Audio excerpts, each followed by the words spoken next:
Rebonjour, chers frères et sœurs.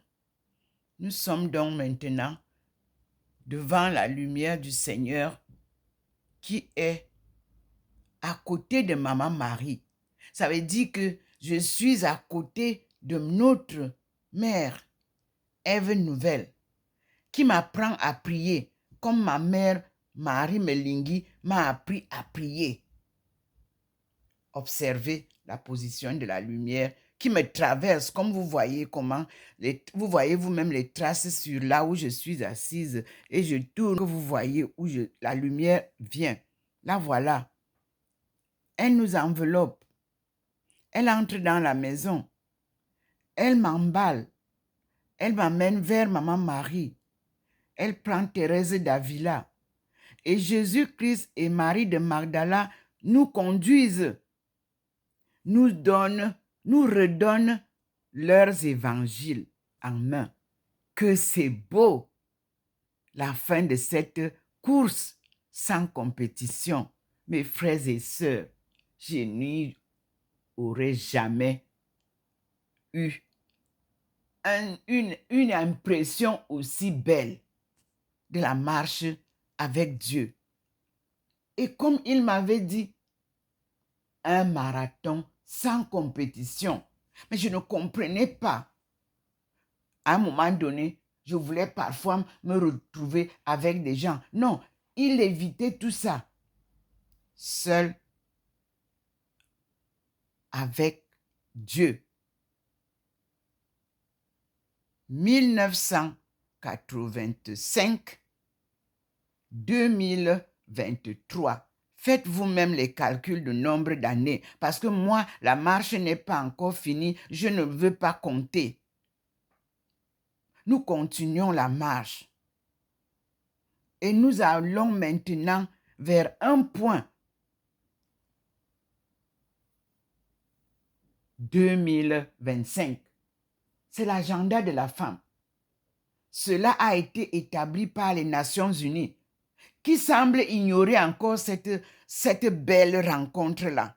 Mais moi, je garde le cap en suivant pas à pas tout ce qui se passe aux Nations Unies, où j'ai accepté en 1995 d'être une bénévole volontaire.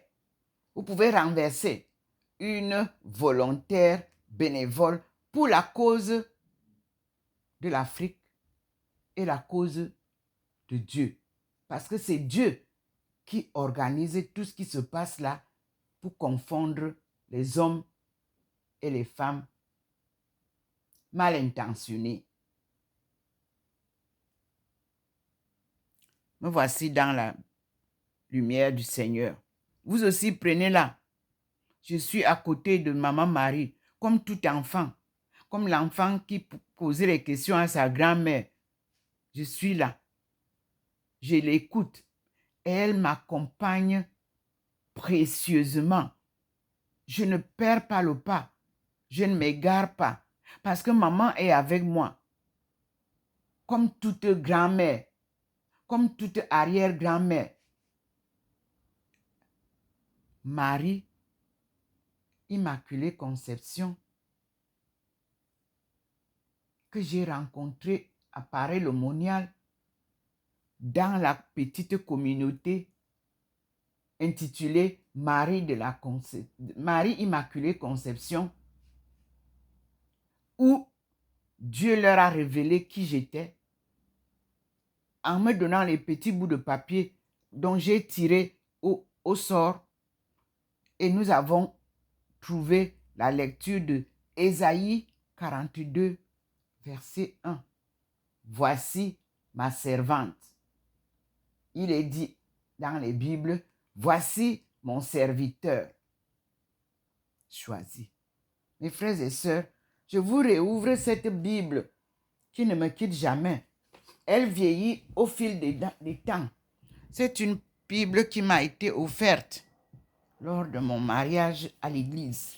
Et j'ouvre à cette page-là.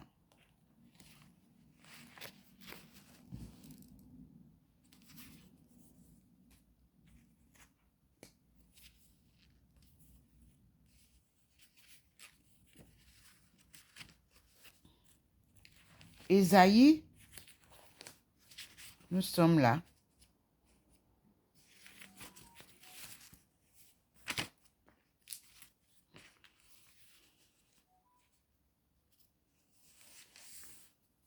Ésaïe 42, verset 1,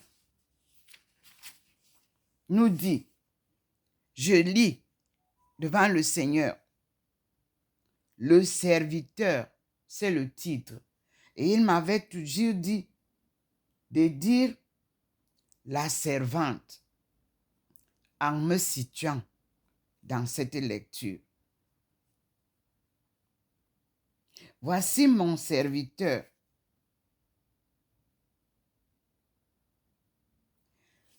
que je soutiens, mon élu auquel je donne toute mon affection. Je fais reposer sur lui mon esprit pour qu'il apporte aux nations la vraie religion.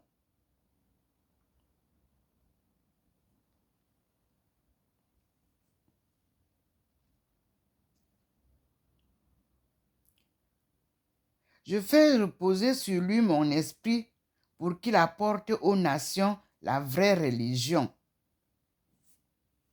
Alors, il est dans les notes écrites.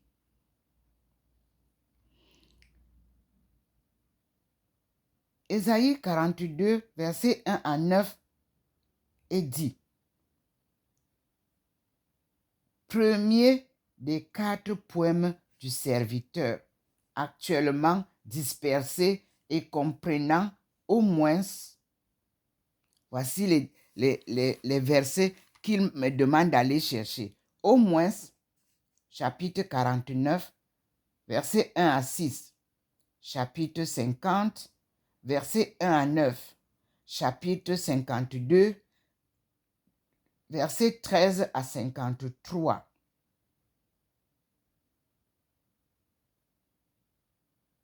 Non.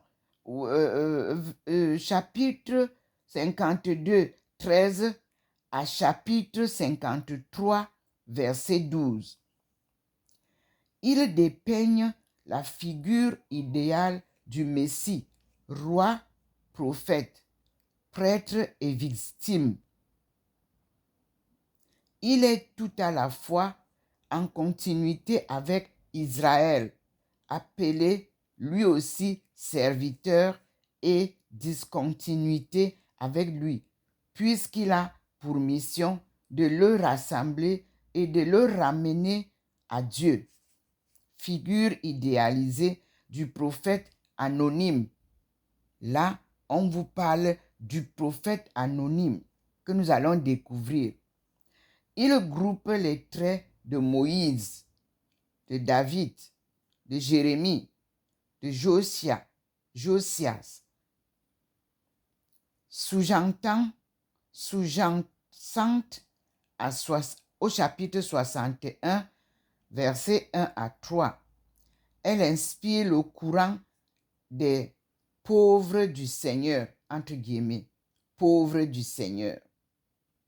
Donc plusieurs psaumes du juste souffrant et confiant en Dieu expriment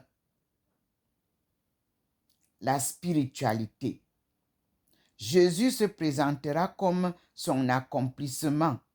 Il citera ces textes ou s'y référera en Matthieu chapitre 3, verset 17, chapitre 11, verset 2 à 6, chapitre 26, verset 24, Luc chapitre 24, verset 25-27, Ésaïe chapitre 42, verset 1 à 4 est cité dans Matthieu chapitre 12, verset 18 à 21. Voir Actes des Apôtres, chapitre 3, verset 13. 1. L'Esprit de Dieu réside à demeure et en plénitude sur le serviteur ou la servante,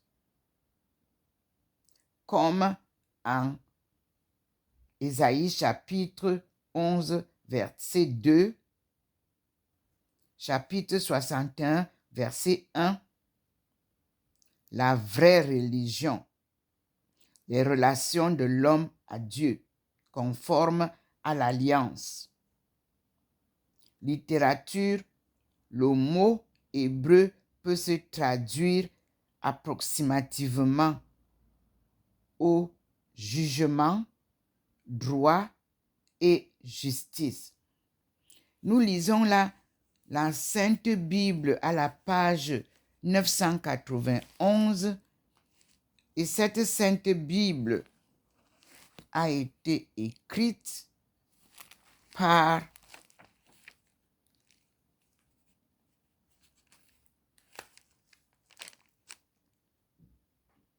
les moines de Maretsu avec la collaboration des moines Autocombes. C'est une version établie par les moines de Maretsu. Nouvelle édition revue et corrigée par les moines de Maretsu avec la collaboration des moines d'Outre-mer. Ça, c'est Prépose, Paris, Tournout. Nous voyons que cette Bible sainte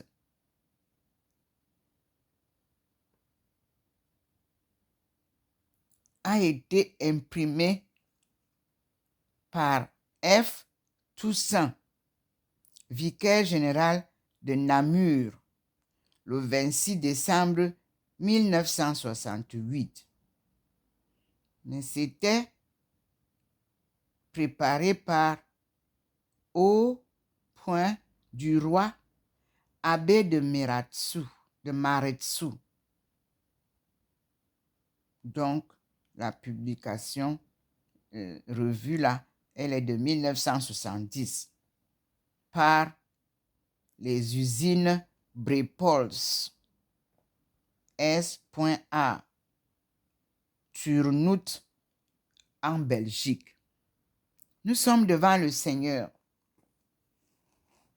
Et ici, Gabriel Marie, cardinal Garonne, préfet de la Congrégation pour l'éducation catholique, fait le préface à Rome le 16 octobre 1968. Je lis.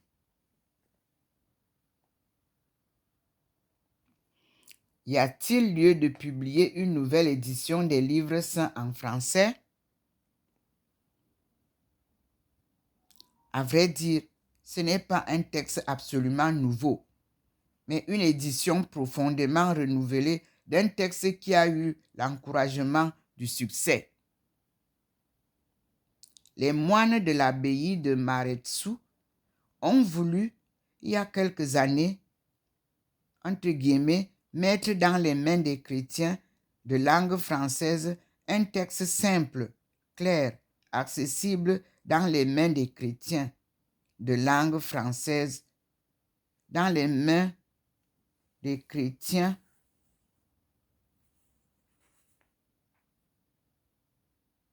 de langue française, un texte simple, clair et accessible et propre à la lecture publique.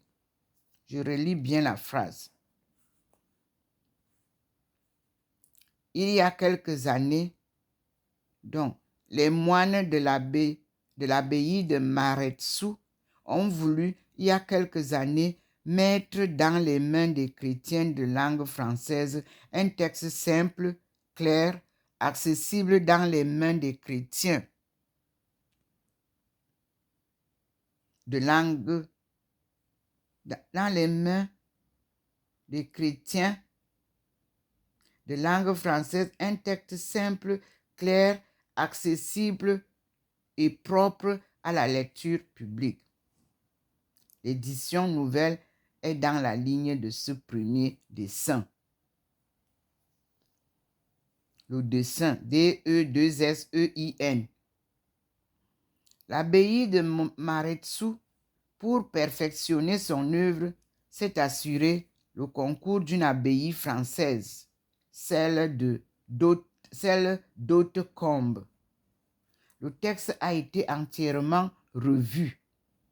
Quiconque voudra en faire l'expérience se rendra compte que, dans la fidélité rigoureuse au texte authentique de la Bible, on a renoncé à imposer au lecteur ces difficultés gratuites qui viennent d'une langue maladroite, ces mots inutiles, archaïsants, qui brisent le mouvement d'un texte et empêchent de goûter la parole de Dieu, faisant croire indûment à un problème qui n'existe pas ou créant un malaise artificiel à la compréhension.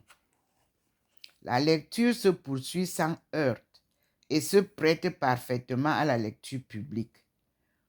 On ne peut pas méconnaître l'intérêt de ce dernier avantage au moment où les fidèles légitimement attendent une participation plus nourrie à la parole de Dieu au cours de la liturgie.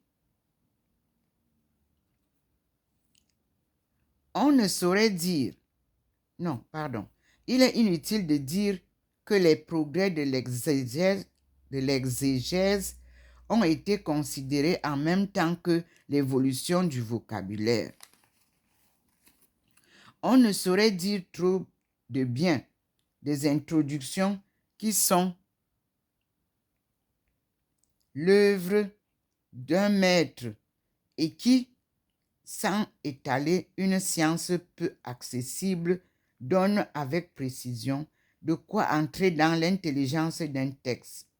La sobriété et la clarté des notes est remarquable. Elle est faite pour aider et non pour surcharger.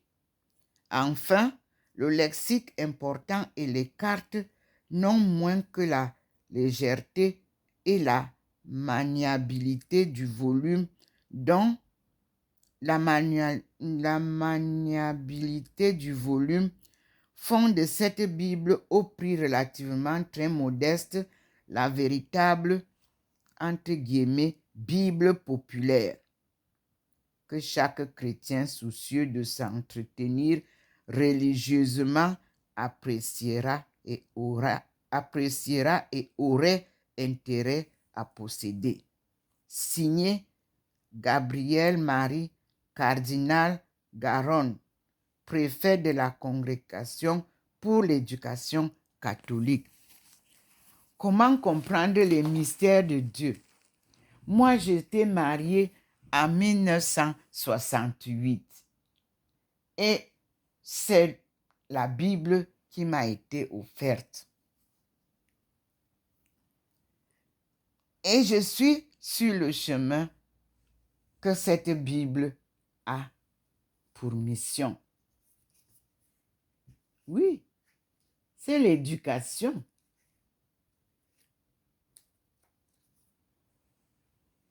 Et dans cette éducation, mes parents ont d'abord joué un rôle important avant que je ne sois baptisée en 1957.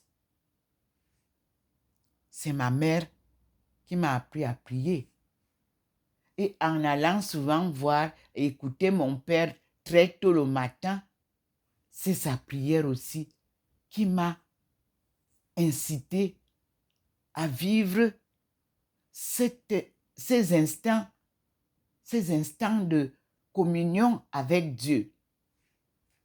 J'ai donc été préparée de la naissance à la vieillesse à cette éducation ou à cet apostolat de la prière qui nous donne dans la Bible toutes les écritures que nous recherchons pour mieux nous affirmer.